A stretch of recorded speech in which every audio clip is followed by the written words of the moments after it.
Greetings, Japan fans. In today's show, we're looking at a very delicate subject for leaders, and that's the topic of asking for help.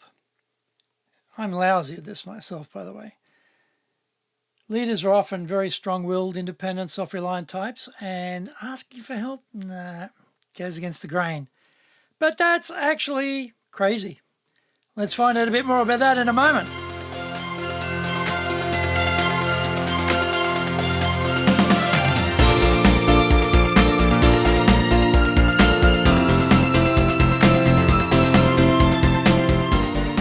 Maishu, arigatou gozaimasu, and welcome back to the Leadership Japan series. I'm your host in Tokyo, Dr. Greg Story, your corporate coaching and training guy, the president of Dale Carnegie Training Japan, and the best-selling author of Japan Sales Mastery. We are broadcasting around the world from Minato-ku in the very center of Tokyo, the leadership capital of Japan.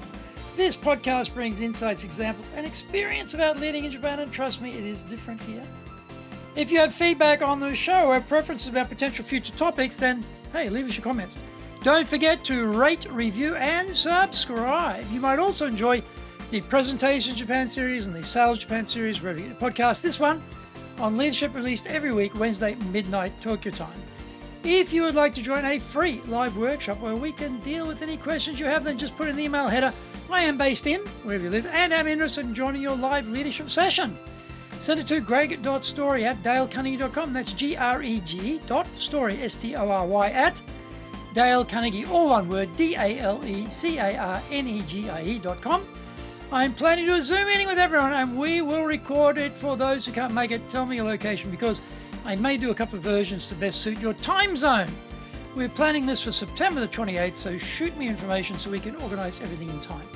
Remember, you can contact me at greg.story@dalecarnegie.com. Now, before we get going, today's handy Japanese phrase is, say you're out shopping and you are given a shopping bag, but then you continue shopping and there are some more items, and you don't have a whole bunch of bags, you'd rather have it all in the one bag.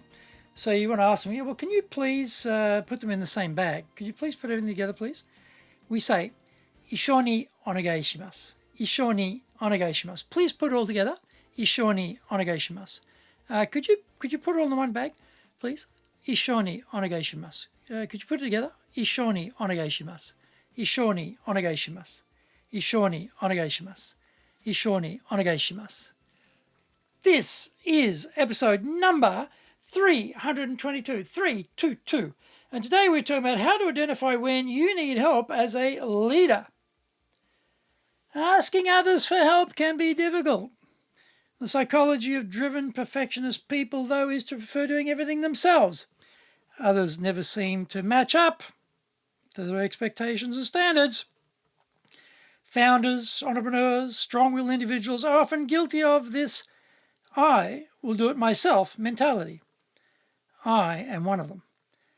For various reasons to do with different backgrounds and experiences, we are seized with the need for independence and self-reliance. This works fine up to a point.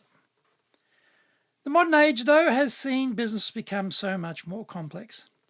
Specialisation, niche dominance, technology, the need for light speed are all driving us toward realising we cannot do it all by ourselves. How do we audit ourselves so we know we have to turn off that independent streak spigot and unleash that get help flexibility?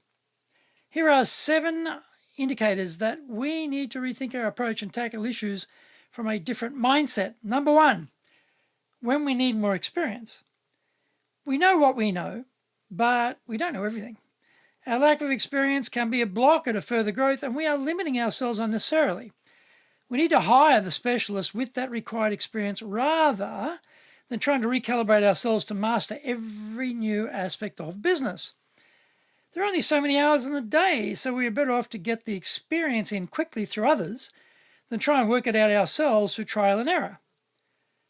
Number 2, when we need a different skill set. Leonardo da Vinci was a polymath, the essence of the Renaissance man who could do it all. We are not him. What we need to master today is so much broader and more complex, we cannot hope to mimic Leonardo. Audit the business for the key skill sets needed today, and also for those which will be needed in the future. As organizations grow, some people get left behind. They were capable and fine at a certain size, but struggle with the bigger scale and new accountability. We need to skill up those who can handle it and bring in new people to fill the gaps, all the while keeping an eye for potential gaps which will emerge over the horizon. Number 3, when we need a different perspective. Making decisions based on what we know and the information available to us is a leader's strength. The problem, though, is are we locked into a narrow view of what is possible? We have probably all seen that training tool where, depending on how you look at the drawing, it is either a beautiful young woman or an old crone. Same drawing, but different insights into what we're actually looking at. The leader who is an order giver, a commander, a teller, will miss the opportunity to get different insights from within the team. We have to recall that scene during the triumphant parade through the streets of Rome. Caesar had a bloke next to him in the chariot whispering in his ear, "You are not a god, you are not a god, you are not a god." We need to understand we are not a god either and get inputs from others. Find out more when we come back from the break.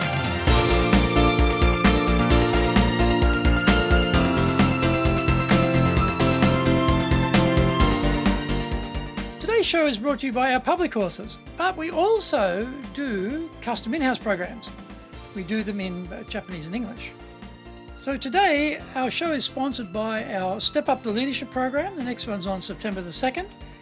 And our Leadership Training for Managers program, the next one on November the 5th. So Step Up the Leadership, September the 2nd, one-day program, excellent, really good, simple one-day sort of a bridging program, I guess, for people who've been players, who become player managers or managers leaders.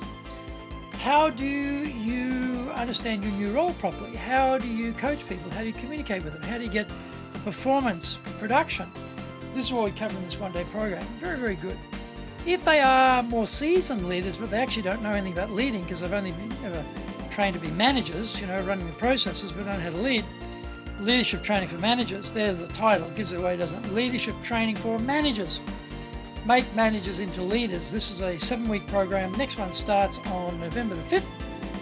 Goes through everything. This is the Swiss Army knife of leadership. It's got the works. You want to know how to get innovation, how to do the planning, how to deal with mistakes, how to do the delegation, how to make decisions, how to run the meetings. It's just got everything in there. Fantastic program. Very thorough. Next one's going to roll on November the 5th.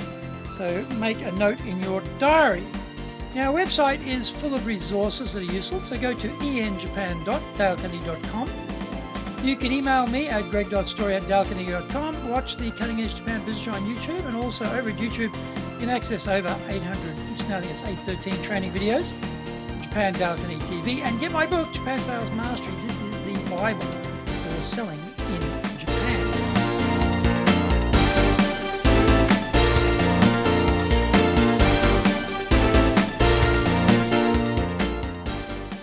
We need creativity and innovation.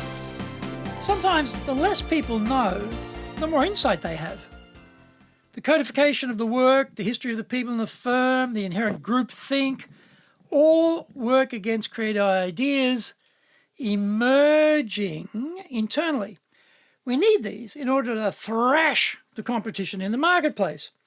We get very, very focused on ourselves and lack outside perspectives. Bringing in people from outside is handy because they challenge the norms, ideas, sacred cows, and the established hierarchy.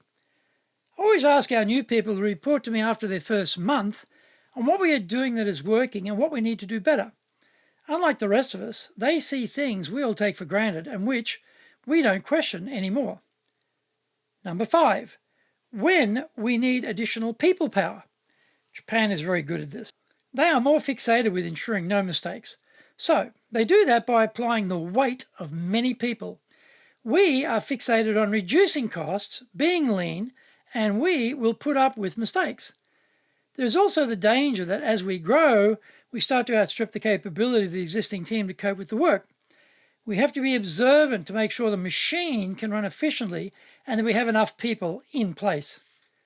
Number 6, when we need additional resources. The key resources are usually people, cash, and time. We can get into a poverty mindset after a recession. We have wound everything down so tight to protect the cash flow that we are hurting the business now that things have recovered. We need to plan for additional resources to sustain the growth. As we grow in scale, we get busier, so access to the boss becomes a rare commodity.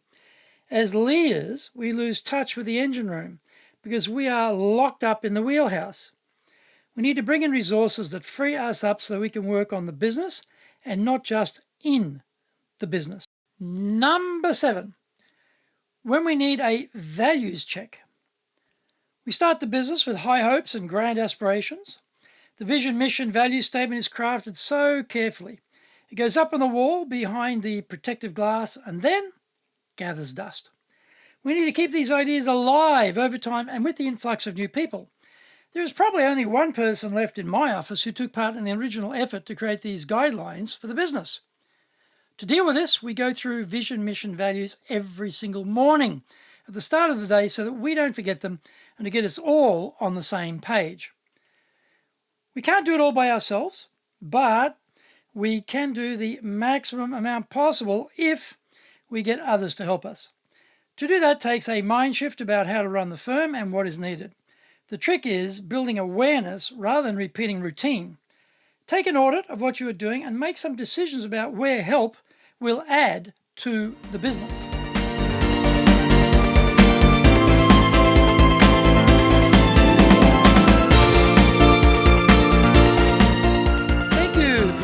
The Leadership Japan series. If you found the program useful, then tell your family, friends, and colleagues. Don't forget to rate, review, and subscribe. If you would like to join a free live workshop where we can deal with any questions you have, then just put in the email header I am based in, wherever you live, and am interested in joining your live leadership session, and send it to greg.story@dalecarnegie.com.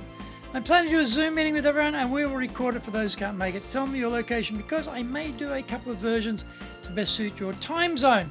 We are planning this for September the 28th, so shoot me your information so we can organize everything in time. You can contact me at greg.story@dalecarnegie.com. Also, remember Japan Dale Carnegie TV on YouTube. We have got over 800 videos there. Start reading Japan Sales Mastery, the Bible on Selling Japan. Listen to my other podcast, the Presentation Japan series, the Sales Japan series, wherever you get your podcasts. And Cutting Edge Japan Business Show comes out every Tuesday on YouTube. Required viewing. Have a look at that. Until the next episode, take what you thought valuable, put into action, because idea application is what makes winners winners. So, be one of them. Remember, I'm your corporate coaching and training guy here in Japan, ready to help you grow your business.